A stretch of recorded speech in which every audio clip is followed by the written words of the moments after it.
Engaging citizens. A game changer for development?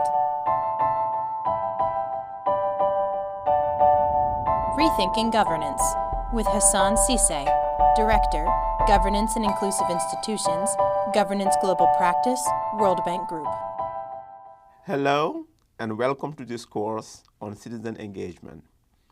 As the Director of Governance and Inclusive Institutions here at the World Bank, engaging citizens in the development process is a subject that is particularly close to my heart, and I hope you learn a great deal from the many learning materials we have put together for you.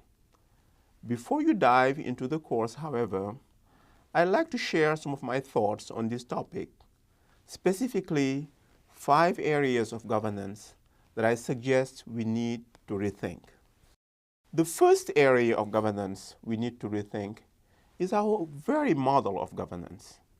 More specifically, I believe we need to move from traditional models of governance where citizen input is received just once per election cycle, or sometimes not at all, to a much more citizen-centric model of governance, one that is more open, that is more inclusive, and more responsive to citizens, and where citizen input is sought on a regular basis, including from the most marginalized groups.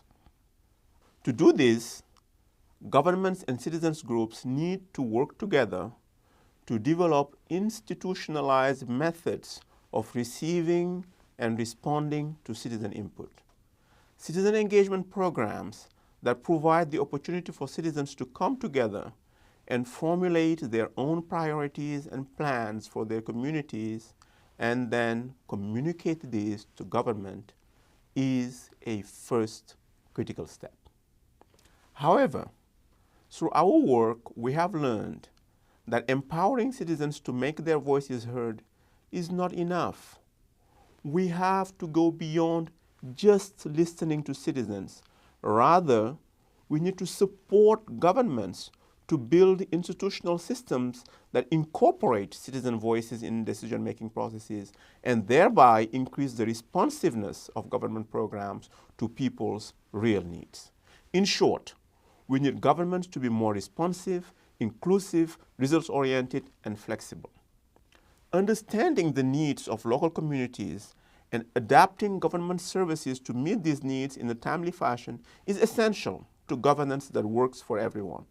This is the cornerstone of citizen-centric governance. The second area of governance we need to rethink is the assumption that government and citizens are necessarily in opposition to each other, that governments want to be secretive and closed, and that citizens inherently distrust their governments.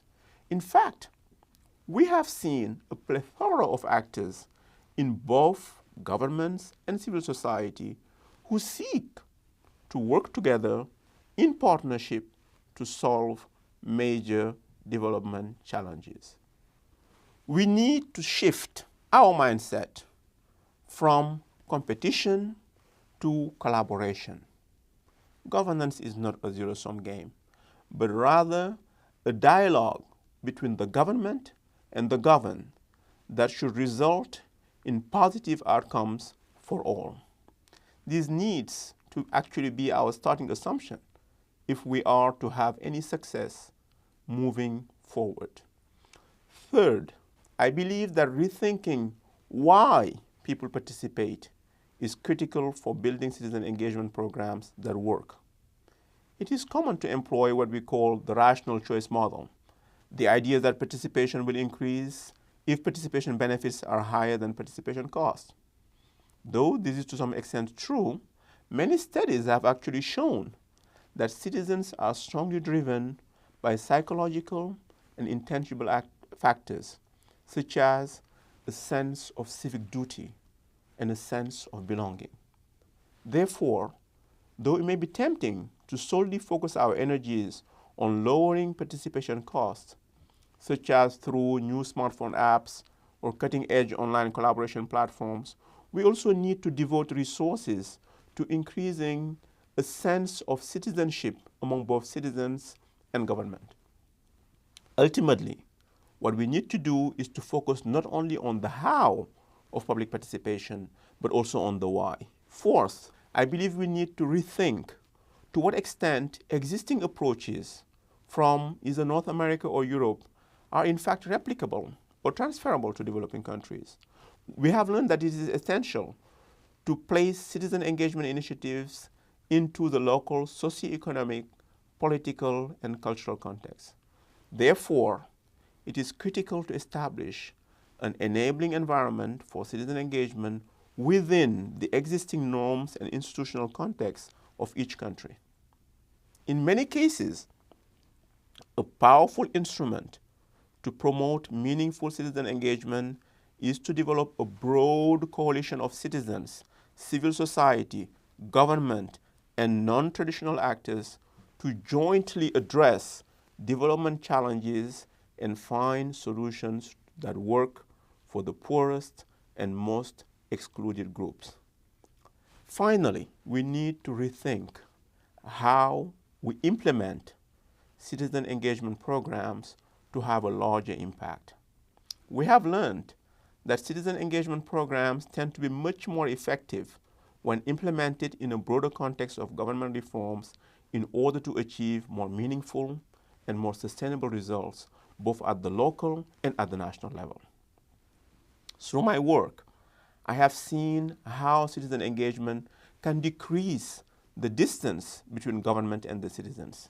However, we must remember that citizen engagement, just like any other single instrument or approach, is not a magic bullet that will automatically lead to better development results. Nonetheless, I can tell you that in my experiences, citizen engagement has the potential to make a tremendous impact. However, it needs to be combined with broader strategies of institutional change. In places that this occurs, I have seen previously closed government open their doors to input from citizens in a way we wouldn't have thought possible just 15 years ago, which have led to real changes in people's lives. So, is citizen engagement a game changer for development? By providing you with theoretical frameworks and real-world case studies, the goal of this course is to equip you to answer that question for yourself. I'm really, really excited to see how you view citizen engagement after completing this course. I wish you the best of luck. Thank you.